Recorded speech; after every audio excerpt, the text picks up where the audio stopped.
So welcome everybody. I'm going to start. We're going to do. We're still working on the optimum format for the next evolution of the quarterly conference call. We are going to this time. I'm going to run through a presentation on the company, kind of starting out with the big picture vision, a little bit of detail on the quarter, and then a look at our goals ahead, introduce the new executives who've joined us in quarter one, and then open it up to questions on from the Say platform. So again, if you have not had a chance to check out Say, Say allows you to vote your shares for questions. And so we look at that. We think of this call really as an opportunity for our stakeholders to get deeper insight into the company. If you've got questions, that's a great place to start. And then as time permits, we will use the Q&A function in the Zoom interface to answer questions. If you are one of our analysts, make sure that you get your questions in there, and off we go. So the big picture vision for Arcimoto, to me, can be summarized in the simple phrase, parking lots to parks.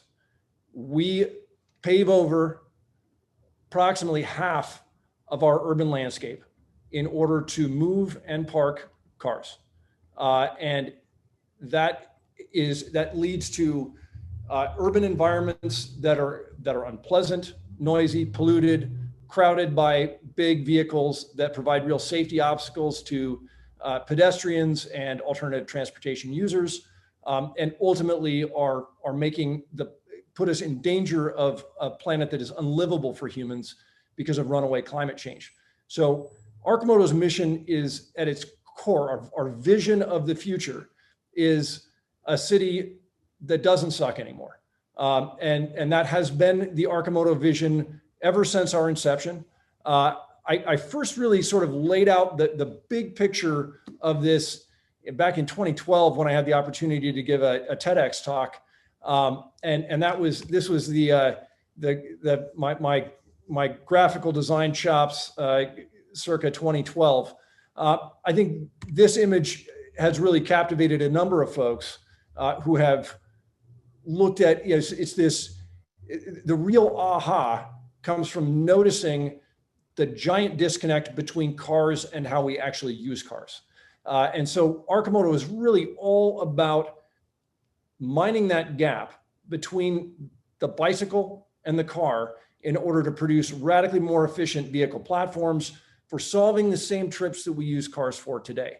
The 2021 version of this, and this is still in process, but just to give you an idea of what we see when we see the city of the future, it's a much more pleasant place to live, and is really the purpose of the Arcimoto ventures, to right-size the footprint of mobility. We start with what we call Platform One, which is the product of 8 generations of iteration over the early years of the venture. And what we landed on try number 8 was an incredibly flexible platform for daily mobility.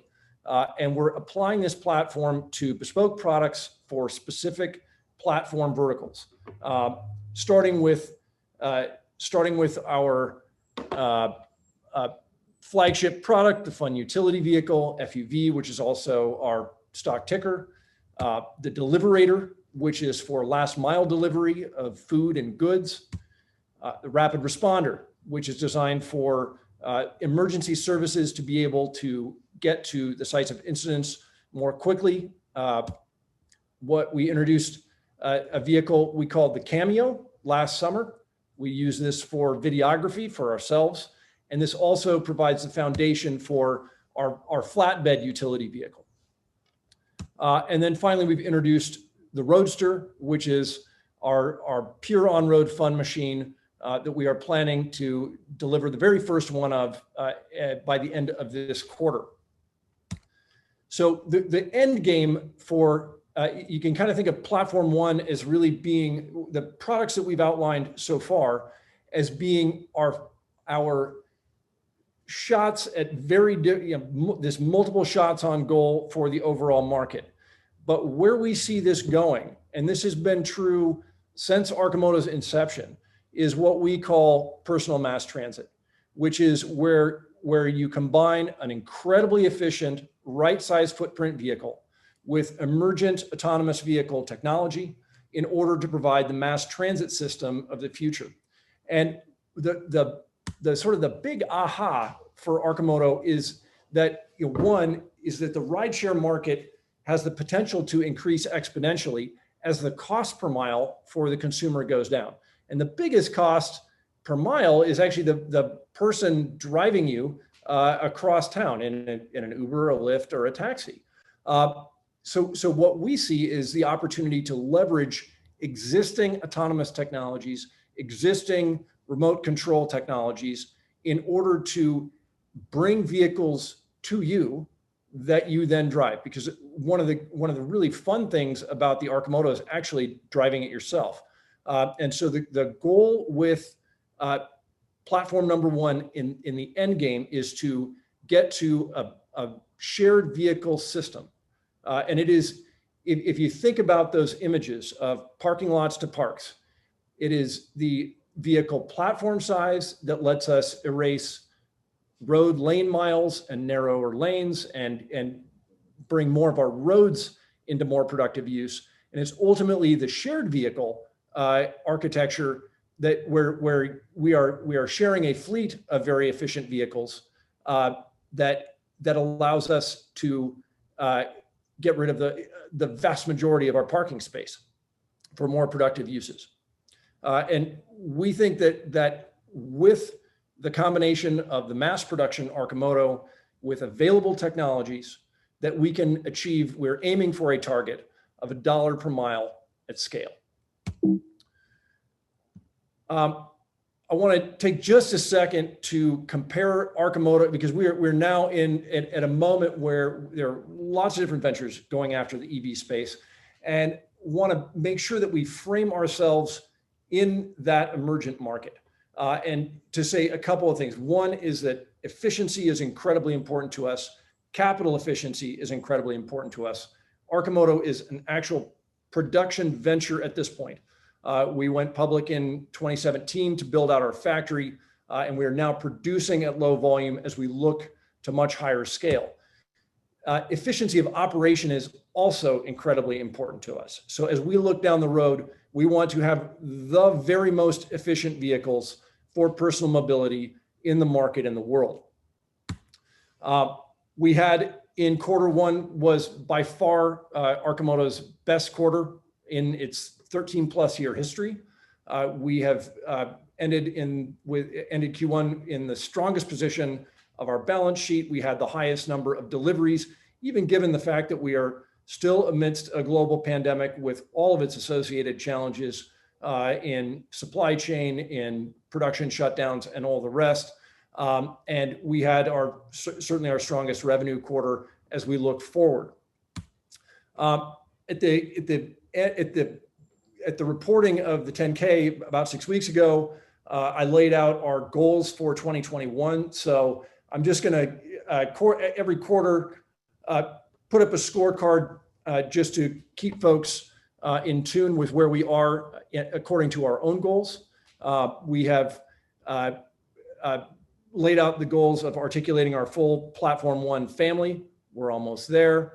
We plan to introduce our first Platform 2 product, and I'm going to talk a little bit more about Platform 2 right after we introduce our Chief Tilting Officer, Bob Mighell. We plan to pilot shared usage models of the Arcimoto platform, and all of those will feed into our longer term goals of the true sort of grail personalized mass transit that we aim for over the next several years. We plan to open additional sales and service areas. We're presently selling vehicles to customers only in 4 states, and we plan to open more service areas before the end of this year. We have articulated a goal of teaming with the U.S. Department of Energy and their Advanced Technology Vehicle Manufacturing Loan Program. We have now submitted that application, and it is the ATVM application moves through a series of gates. The first gate, obviously, is getting it to them. The second is the Department of Energy's determination that it is substantially complete. Should they decide to commit funding, there would be a conditional commitment, and then at the end would be the actual disbursements of funds. So this first submission actually represents years of dialogue with the Department of Energy and a lot of back and forth over the course of the last 6 months in order to tune our initial submission. Now we expect that our plan that we've articulated there will continue to evolve as we solidify all of our plans for scale production. And I'll talk about that in a little bit of detail in a minute. We plan to expand our campus, and we have actually closed on the purchase of a new production facility, but there's a lot of work that remains in order to get that facility up and running as a mass production facility. And then we have articulated a goal of delivering 500 customer vehicles this year. We delivered 60, so good step on the way there, but we're going to need to step up our pace as we get towards the end of the year. And then probably the most important thing as we look to scale from a market development standpoint, we believe, is getting people in the Arcimoto vehicles. It is an experience that sells itself. And so now that we are, we essentially put we did a massive pivot in terms of our go-to-market approach when the pandemic came upon us a year and change ago. We pushed our whole notion of a rental model into the future. We stopped doing marketing tours. And now that we are, it's looking like we are coming out of the pandemic, we are going full tilt back in the direction of what we see as really the optimal way of driving demand creation for the Arcimoto vehicle platforms.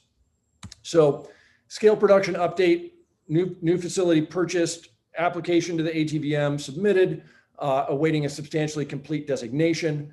We will be doing, we're planning for a small amount of production work happening out of this facility in 2021, primarily the turning up our automated vacuum form plastics, but the bulk of what will come out of this facility will not appear until late 2022 is our target for SOP. That is an aggressive target. We believe we can do it. The Munro team that we're working with believes we can do it, but it is still certainly an aggressive target, and we have been want to be very clear about that with folks, particularly as we outlined it as a very aggressive target when we first stated it.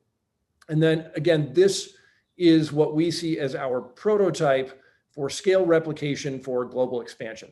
So both the product family that we're building and as well as the way in which we're building it, those are what we're aiming to replicate in the coming years as we go to higher scale on a global level.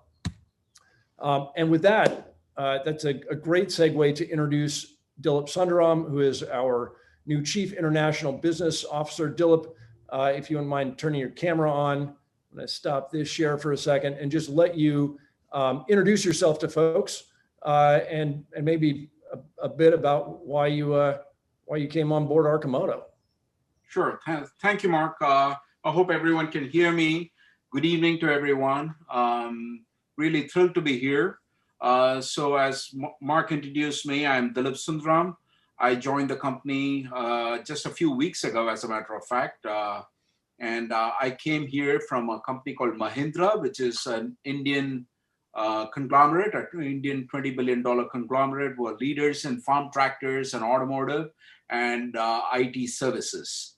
And so I am excited to be here. I'll be honest with you. I think when I think of the many reasons I came here, I think Arcimoto is on the cusp of redefining commuting. So if you kind of go back to history, the 50s really belonged to the sports and the muscle cars. The 60s was all about pony cars that was started by the Mustang. The 70s was all about the fuel efficient, the smaller vehicles that was introduced by the Japanese. The 80s was the minivans, and the 90s and even the early 2000s was the period for where America and pretty much the whole world was in love with SUVs. The last decade, we were introduced to electric cars. So what is this decade going to bring us? I believe that it is going to be personal mobility, micromobility, first and last mile delivery.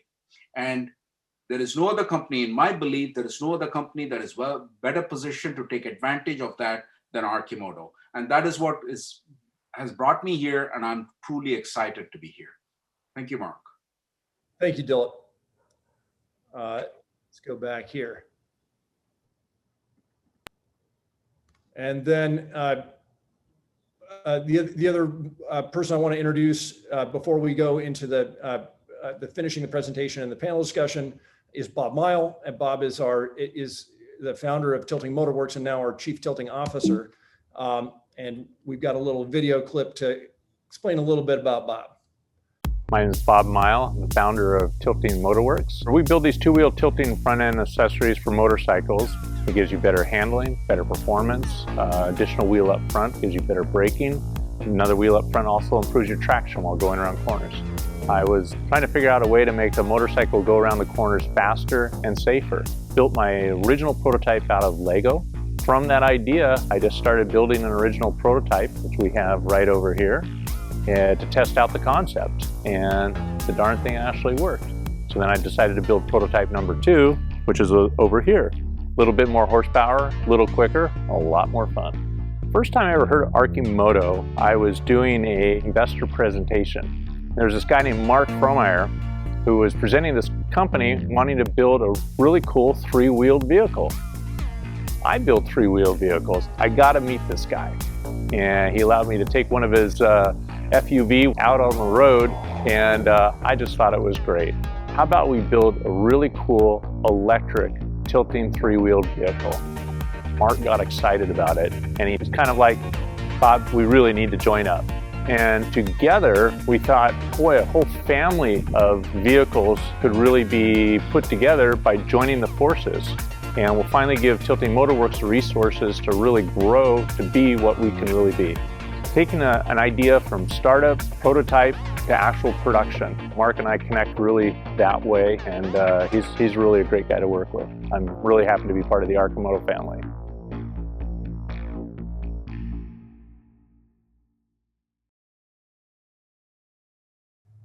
Well, thanks for the kind words, Bob. Glad to have you on the team. Happy to be here, Mark. Awesome. So to that point, and feel free to stay on for just a second.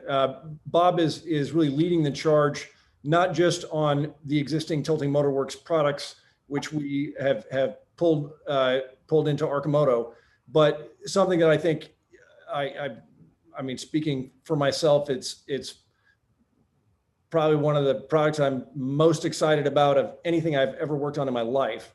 And it really blends, I think, everything that both of us and some of the other smartest people in the vehicle and electric vehicle design world that I've ever met are all collaborating on.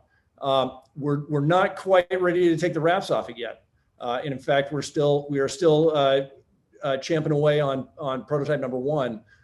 But our target is to make something that's yet again another significant order of magnitude beyond where we are with efficiency of the vehicles that we have today. So where the fun utility vehicle entered market at 173.7 miles per gallon equivalent, our target for mass production is 230 miles per gallon equivalent for the Platform 1 products. We think we can get close to 1,000 miles per gallon equivalent with our first entry into Platform 2. And again, this is for solving the same types of everyday trips that we take, but doing so in a way that the world's not seen yet. So more on that soon. And then again, I've got one more video clip to play before we jump into the Q&A. But we've got our road team is vaccinated. We just completed our first couple week California tour. We plan to have road tours going basically continuously throughout the summer on the East and West coasts, and then opening up destination rentals as expeditiously as we can in order to get people experiencing the vehicles. And so I'm just going to give you a taste for some of the feedback that we've collected in the last several weeks. I think I've heard the words fun and awesome more than any person on the planet. Awesome. What'd you think? Oh my God, it's so fun. The name, FUV, is exactly what this vehicle is. It's fun, it's got utility, and it's a vehicle, but it's one like no other vehicle I've seen before. People were waving at me and smiling. You could just see people were happy, right? And it's not just because it's cool looking, but this is actually an electric vehicle, so it's sustainable technology. It's the most efficient range of the battery. It's like 170 miles per gallon or something. That's just insane. That's even more than a Tesla. Yeah, I got to get one of these, so when I go down to the store, I can just jump on one, have my fun, and I'm actually being productive at the same time. What'd you think? Really fun, really smooth ride. There's nothing like driving in silence. You know, what we need to do really is keep giving them fun. Arcimoto is going to be one of those products that gets a whole segment of people who haven't really considered going electric before to do so. This is a great product for a lot of uses.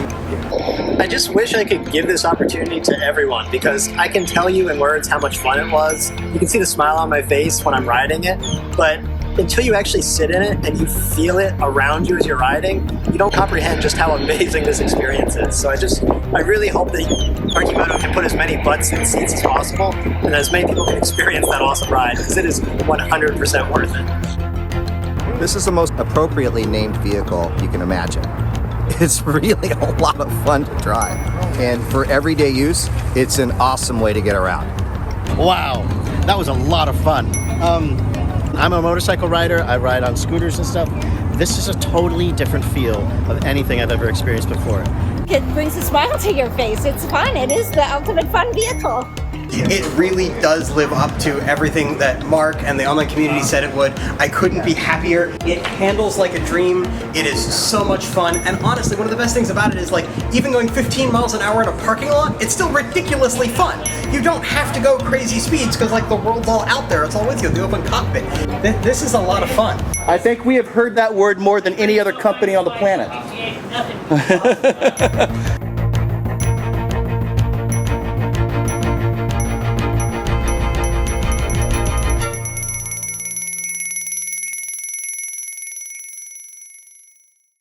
So we got a lot of work ahead.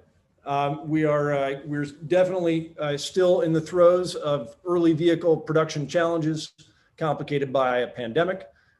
We are working diligently to both increase our production of out of our present facility, as well as bring a new, much higher scale facility online.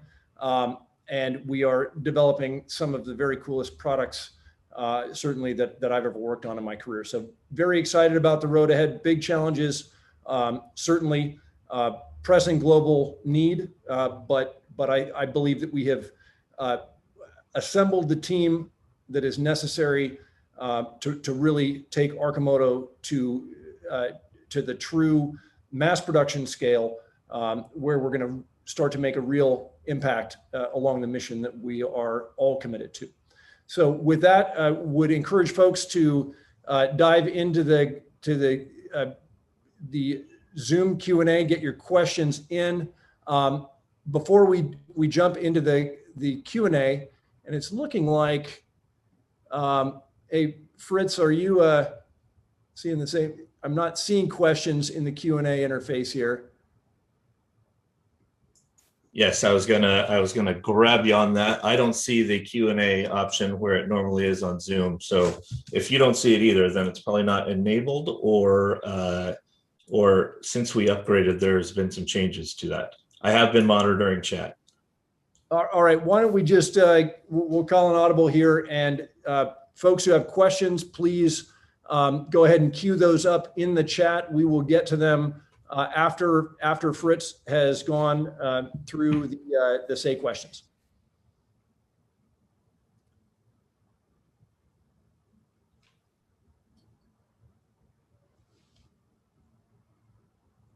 All right, we ready? All right, let's go ahead and stop the share if you guys want to come on board. And again, so we've got, I'm joined here by Doug Campoli, our Chief Financial Officer, who was just recognized by the Portland Business Journal as the CFO of the year for Oregon. Very nicely done, Doug.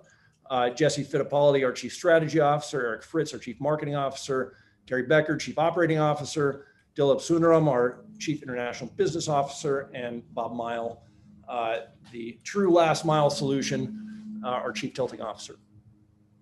Fritz, fire away. All righty. From say, we've got a few here from Mighell.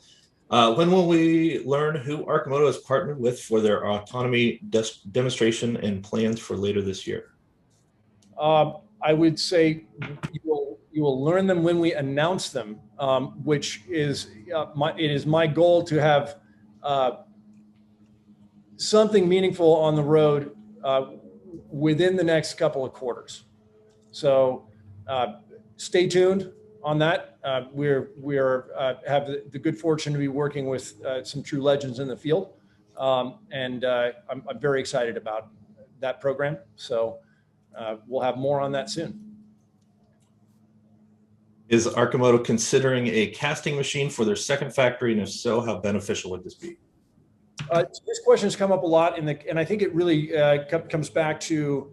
Oops, I think there we go.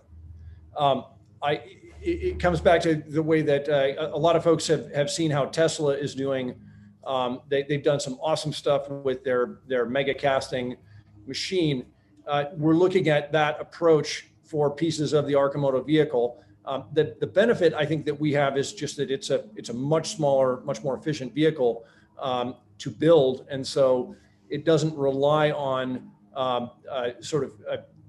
any really substantially new casting technology in order to pull off using castings for the Arcimoto chassis. So that is one of the tools in the tool belt of the Munro team, and I think that I would certainly not be surprised to see a much higher proportion of cast parts in our mass production version. Do you see supply chain issues becoming less of a problem going forward? And if so, could Arcimoto exceed its goal of delivering 500 FUVs this year? I think this year is going to be tough for everyone in this particular field. I just got I was forwarded an article from Bloomberg today that said the world economy is suddenly running low on everything. And I think this is a natural byproduct of the pandemic.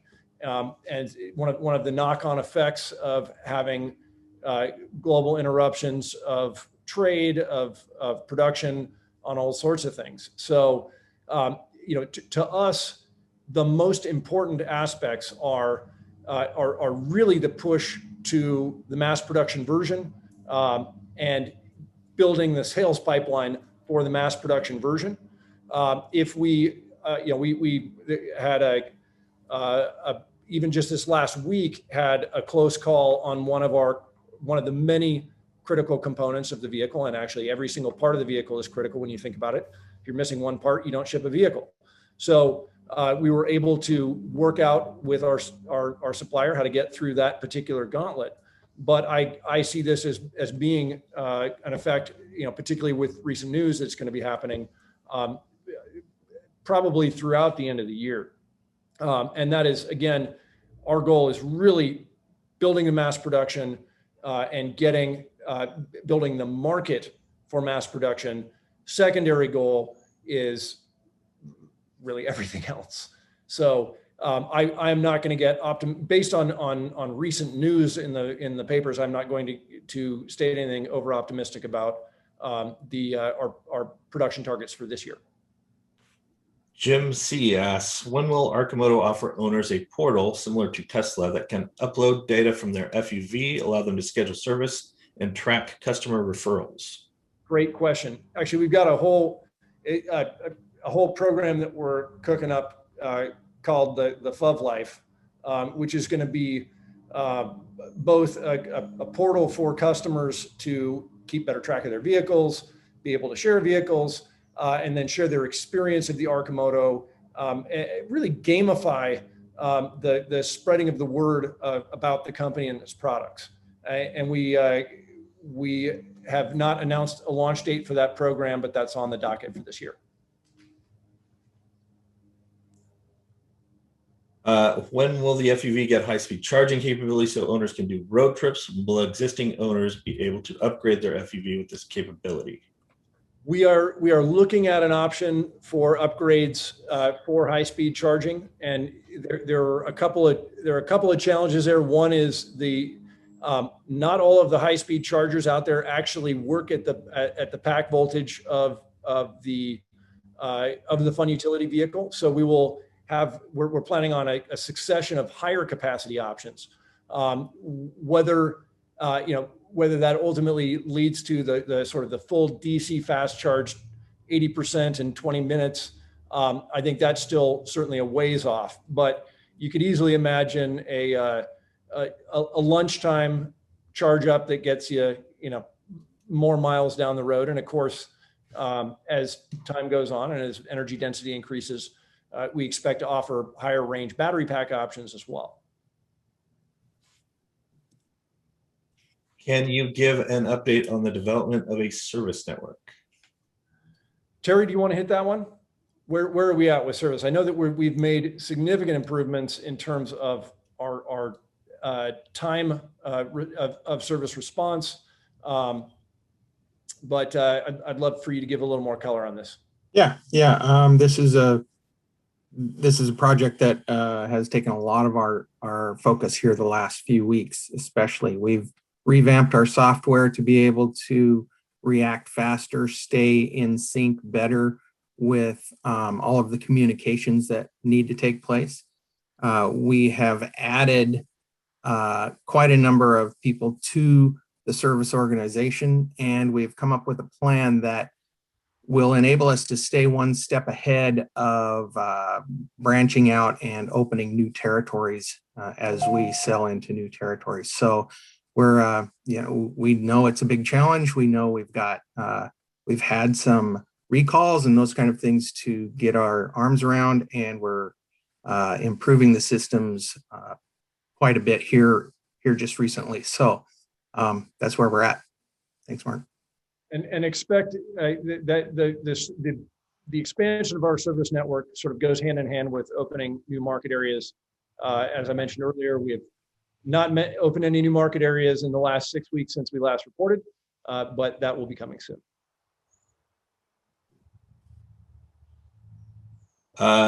Less than 5% of the ATVM loan applicants are successful obtaining financing. What is Arcimoto doing to overcome such long odds?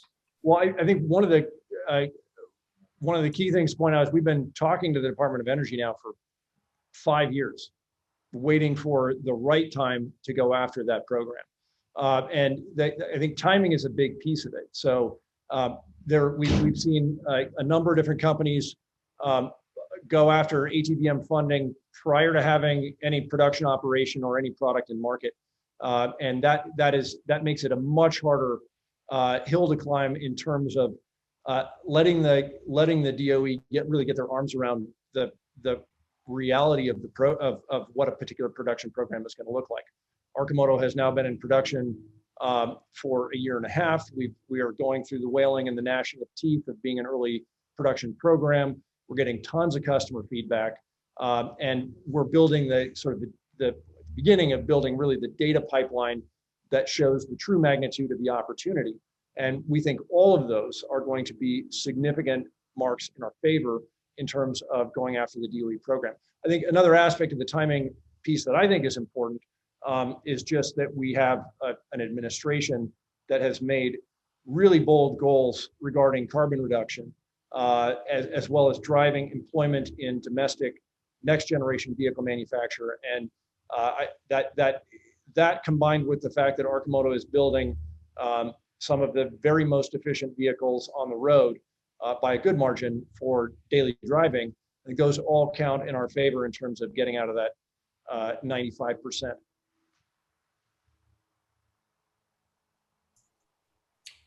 Okay, we have a lot of questions on that deal with Munro, so I'm going to kind of lump these in together. My apologies to anyone that had a specific question that is not addressed by this, but kind of the general question feeling is, what have we learned thus far from Munro? What has been implemented? What is the plan for implementing the rest? What is the future look like with for the relationship with Munro? Once we're past this initial kind of design phase, etc.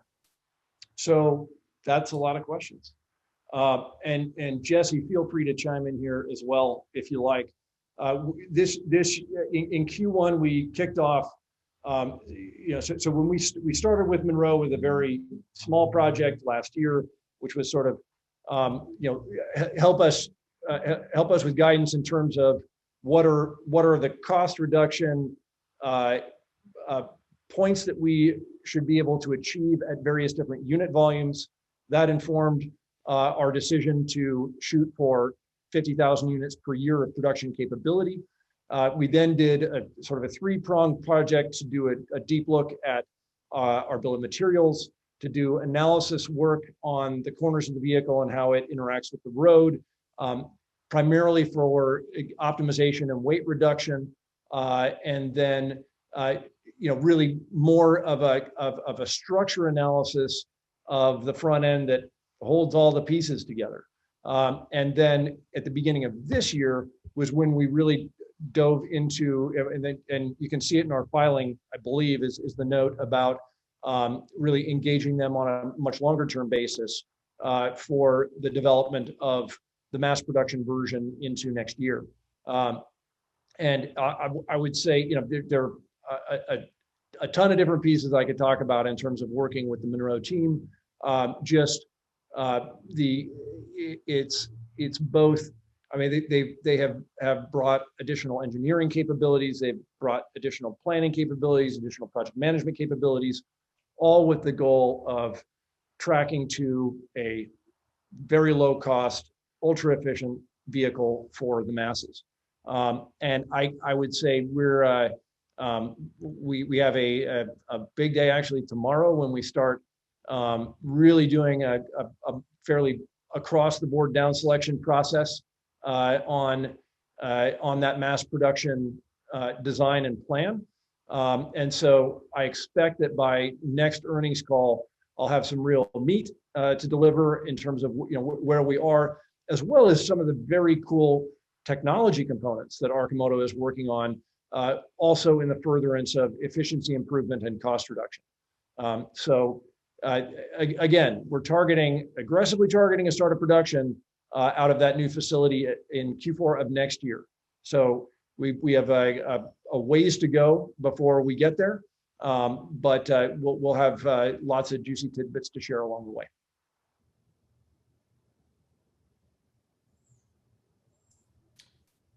With Platform 2 being an inexpensive, low-range vehicle targeted at the India market, what features will be added to Platform 1 to help it stay competitive in the higher-end market? Well, I should say Platform 2 is not just designed for the India market. We intend Platform 2 to be a global product. Although Dilip got his first presentation on that on our first Platform 2 product, last week? And I'd be curious, Dilip, what is your perspective on Platform 2 in the India market? Yeah, so obviously, I mean, from the perspective, it has a tremendous amount of potential.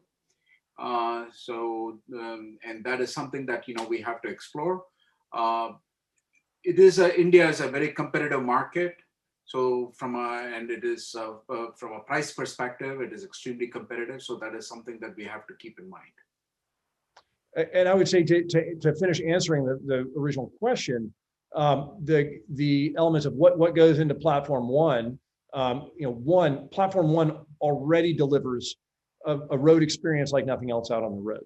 And we hear this from our customers. We hear this from people who are trying it for the first time. We expect incremental improvements across the board to the experience of the vehicle. And then over the long term, we see cost reduction. So again, getting the Arcimoto Platform One family to the point where somebody can get one for 4-digit pricing, including incentives, is really important, because that is we have the fundamental belief that we won't achieve sustainable transportation until people can afford the solutions. And the bulk of the vehicle market is not at that $35,000 new car price. It's in the 10 to 15K used car price range. And so that's really the affordability is going to be a key piece of Platform One for the duration. And then I think we will continue to build upon delivering a truly world-class ride experience on this unique new vehicle platform architecture.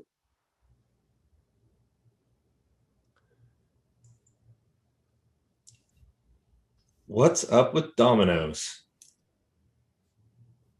I have nothing. They make delicious pizza. Fair enough. Where do we stand on getting doors for the units already sold that include the cost of doors as a due bill item? Terry Becker has a great answer for this question. After many months, quarters, we have been developing these doors, and we're coming down the final stretch of the final tooling and the final assembly line that will build these doors. We've actually engaged with some of the evergreen customers that have doors on due builds, and we're making sure that we get the colors and the paint jobs and those things figured out. As far as doors for future vehicles, this tooling and all of the assembly line and the vetting of these doors should be complete. And if you choose doors on your configured FUV in Q3, it should come with doors on it. So that's where we're at after many months.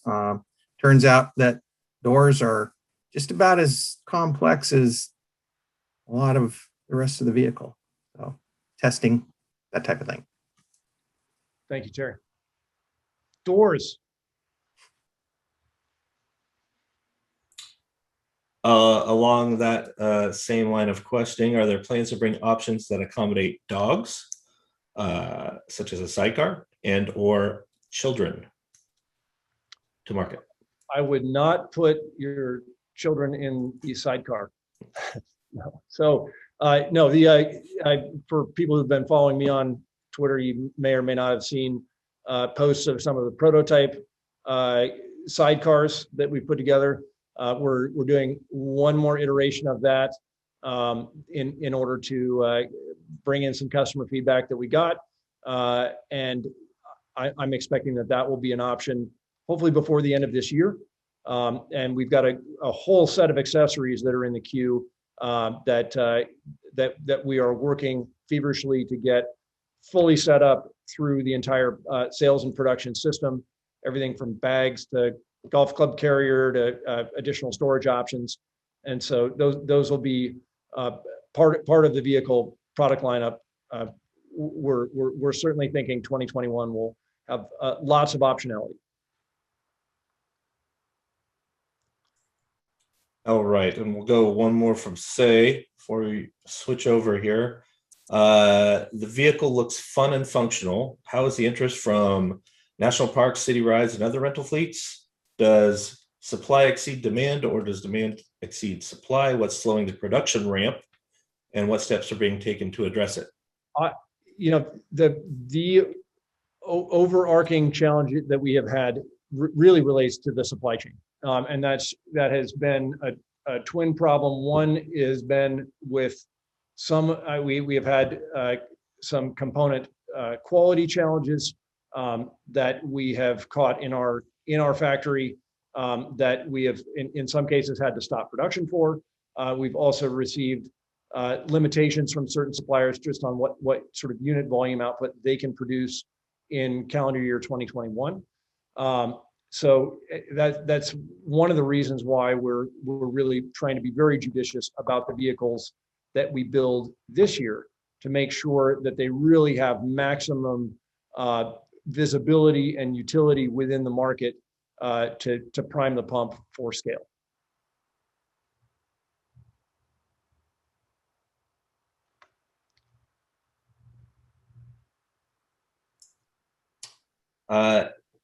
Back to ATVM for a second, how long does it take to get approval for the ATVM? And some companies waited many years and went out of business before getting approval. Do you have a plan B in case it doesn't work out? Yeah, so the ATVM has, and we've said this for I think many quarterly calls, it is simply our preferred funding vehicle for scale production. And the effort to go through all of the planning process for the use of proceeds and planning out for scale has utility wherever the funding comes from. The advantage of the ATVM is it's a non-dilutive treasury rate loan program. So we think that the cost of that capital is the best that we will be able to achieve in the market.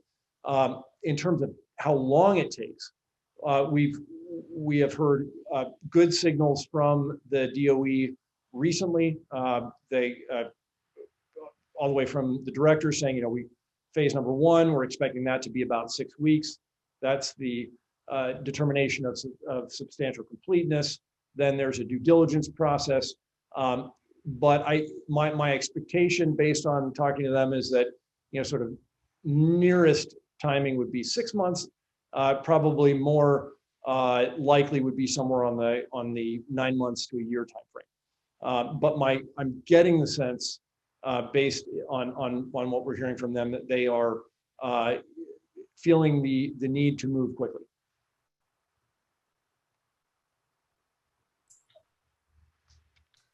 What is the sizing and timing of the Roadster ramp up following the first delivery in Q2? So yeah, first delivery will be first delivery. I once again signed up for vehicle number 0. The push of the team is get Roadster number 0 in my driveway by June 30th. But beyond that, we're still going to have a bit of work to do to get all of the sales processing systems in place and get everybody through that pipeline.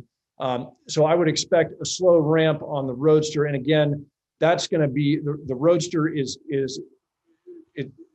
Roadsters and Deliverators and FUVs are all sort of competing for the same production slots that we have throughout the end of this year. Although one of the advantages of the Roadster is that it obviously has there are certain components that are part of the other vehicles that are not part of it. So if there is a supply chain limitation in seatbelts, for example, then the Roadster can be built without that limitation.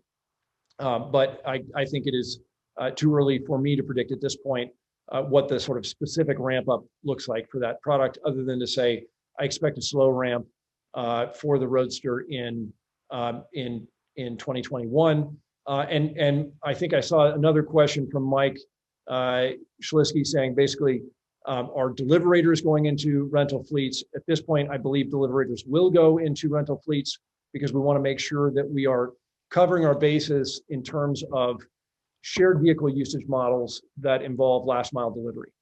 We did our toe in the water with Hire Car, got some fantastic feedback from their drivers. And I think that that's a program area where that vehicle truly shines. So we want to make sure that people don't necessarily have to own a Deliverator in order to make money with it. And likewise, Roadsters in certain areas will likely see utilization in our rental fleets as well. Mike also had a question related to supply chain and production outlook. Did Arcimoto encounter any supply chain issues in Q1? Has there been any improvement or deterioration in Q2 thus far? And what is the production outlook for Q2? Terry, you want to take a swing at this? I mean, I think we have certainly seen supply chain challenges in Q2, both in terms of part supply availability, and we have worked through some of those. And then we also have had some pieces that we've had to go back and take a deeper look at. What that means in terms of our exact unit output for Q2, I think is still TBD. But Terry, if you want to add any more color to that, I'd be happy to hear it. Yeah, every factory out there, including the ones that supply parts to OEM factories, are going through the same challenges that we all are this last year or two. And the other thing beyond the pandemic is just the fact that now everybody is ramping back up, the supply chains are being hit with part shortages. So if it's not their manpower or their uptime that they're fighting, now it's pricing and it's the cost of making our parts. So those are all challenges that are overcomable in different ways, and we're hitting it from many different angles to increase our capability to keep up with that. But yeah, it's been a challenge. The one bit I would add to this, though, is that in framing it, is one of the real advantages Arcimoto has is that we entered the pandemic with a substantial amount of inventory, and we were able to build and are able to build hundreds and hundreds of vehicles that we can get out into the market. And so when you look at EV companies, particularly that are now just trying to get into production, I think that we have a substantial advantage in that we actually have production vehicles, and that our main timing window that we're shooting for is basically end of next year in terms of really turning the ramp online and cranking vehicles out the door at mass production volumes. So if you are focused on the immediate term, I would encourage you to take the long view. I see it. Yeah. Sorry, Terry. All challenges that are very overcomable, and we are well on our way. Yes. I see a couple questions related to competition and how we see ourselves positioned versus specifically Electrameccanica and Aptera. Well, I would say that I think that as you look out at the market right now, the fact that you've got the Can-Am Spyder, the Polaris Slingshot, Electrameccanica Solo coming soon, Aptera coming soon, Arcimoto on the road, this form of the reverse trike, 2 wheels in front, 1 wheel in back, done right, is clearly achieving market awareness and true market penetration. And so I think that is a very good thing for all the players going after this particular space.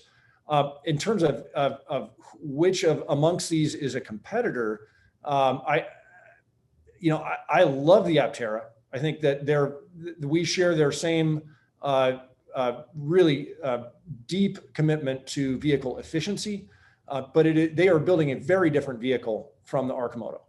We're building something that's meant to park 3 in a space, is a really designed to be an adroit urban vehicle for last mile delivery, for vacation rentals, for just sort of everyday trips. And they're building really a car-sized vehicle that's designed to go 1,000 miles on a charge, or something that you never charge because it's got solar panels all over it. And I think that each of those has a really strong potential value proposition in the marketplace. I think the Solo might be a little bit closer in terms of an adjacent competitive product. But again, they have aimed for a single seat, very automotive-like experience. I think the Arcimoto, because it is a 2-seat vehicle for the consumer version, and because our delivery version has quite a lot more storage space, I think I see us doing well in those markets. I see a real opportunity for shared vehicle services for Solo, for example. So, but ultimately the competition that I see is an old set of ideas about transportation. And we really welcome all of the other players who are trying to make a real difference towards fighting climate change.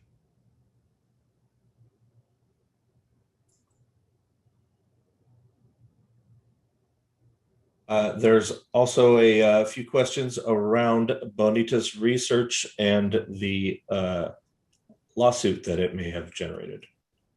So I spoke at some length on the previous earnings call about the allegations in the Bonitas report. I would refer you back to our previous earnings webinar from end of March.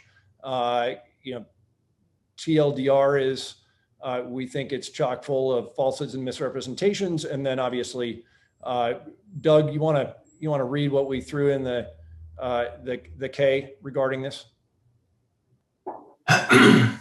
On April 19th, 2021, litigation style David Barnett versus Arcimoto Inc., Mark Frohnmayer and Douglas Campoli, was filed in the United States District Court for the Eastern District of New York. The action, in which none of the defendants has yet been served, purports to be a class action on behalf of all those who purchased our common stock between February 14th, 2018 and March 22nd, 2021, and is based on the research report dated March 23rd, 2021, produced by Bonitas Research LLC, a short seller of the common stock, of our common stock, with the stated intention of driving down the market price of our common stock.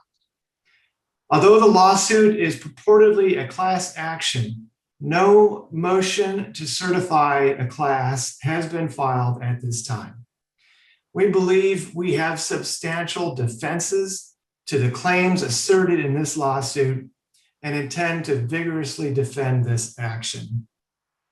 Thank you, Doug. I would just say, if you're tracking if you're looking at the short interest on the company, if you're looking at just the slew of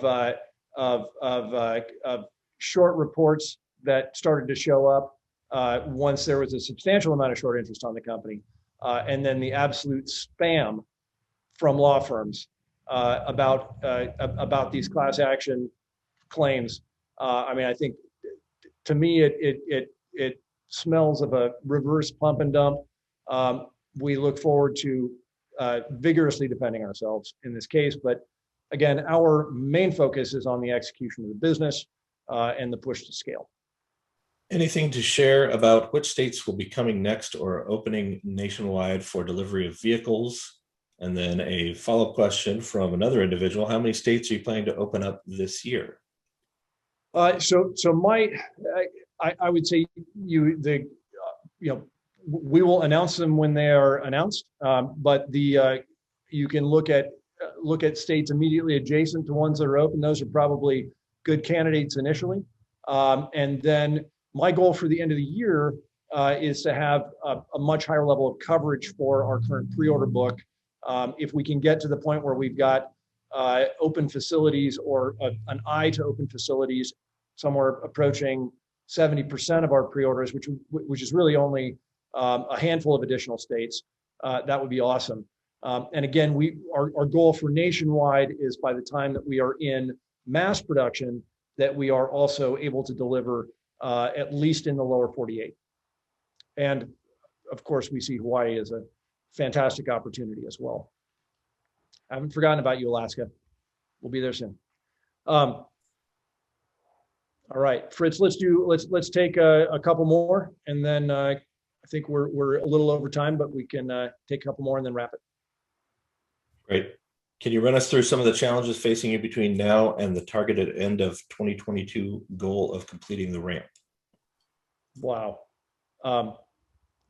There are a substantial number of challenges. One, any vehicle production program involves just a massive amount of coordination. But I would say probably the biggest challenge, and this is going to lead into some of the work that we're doing internally in terms of organizing the company. But I would say that based on our experience to date, that I see making sure we have a really robust supply chain as we go into scale production is going to be one of our very biggest challenges.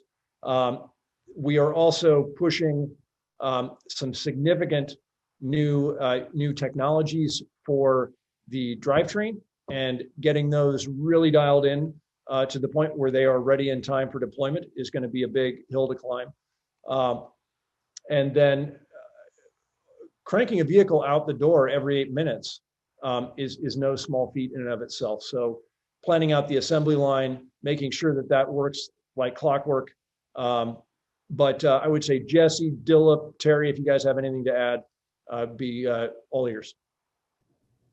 It's a challenge, but it feels good right now.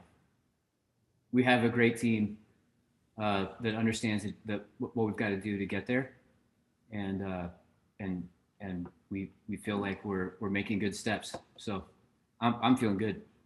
I'll just throw out there too that Dilip, with his international connections and his background with high volume large companies, is going to be very, very helpful. And working with Dilip and the Munro team and the focus that we have with designing the vehicles with that in mind from day one will go very well. So feeling good, like Jesse. And for our final question, this is a good follow-up that addresses Dilip specifically. Now that we have Dilip, where internationally will be our first focus after North America? South America, Asia, Europe, other? Well, okay, so we're still in the process of building the strategy here. And as you know, I mean, as we go internationally, it just gets more complex because of the regulatory issues that we have to address. But having said that, you also got to look at it in terms of many cities in Europe have already embraced the European Green Deal. So which means that many of them are kind of like closing their traffic of internal combustion engine vehicles and even sometimes electric vehicles in the downtown areas. So what is that? That gives us a tremendous opportunity there to play, to be the personal mobility provider.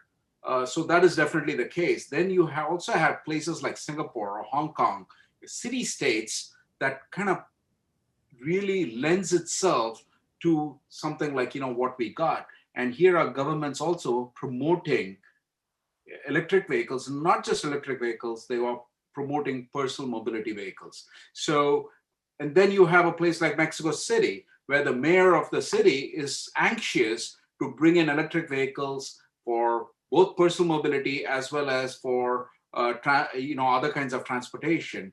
And so do we have a lot of low-hanging fruits? Absolutely. But it's all also going to depend on the regulatory issues that we have to encounter. So what Dilip is doing right now is helping to organize the process for identifying what are our top priorities, what are the low-hanging fruit, where are the regulatory obstacles the lowest, what are the longer-term regulatory components that we should be aware of, both in terms of things like market entry as well as actual vehicle characteristics in the out years, to make sure that we are planning ahead for where the need is greatest and the opportunity is greatest. All right. Well, thank you all for tuning in. Again, if we apologies if we didn't get to your question, you can always email investor@arcimoto.com. If you have not already signed up on our investor email list, you can get there from arcimoto.com/IR. This webinar will be posted, I think, tonight for anybody who missed it. And please stay tuned. We'd love to get you in the driver's seat. Take care.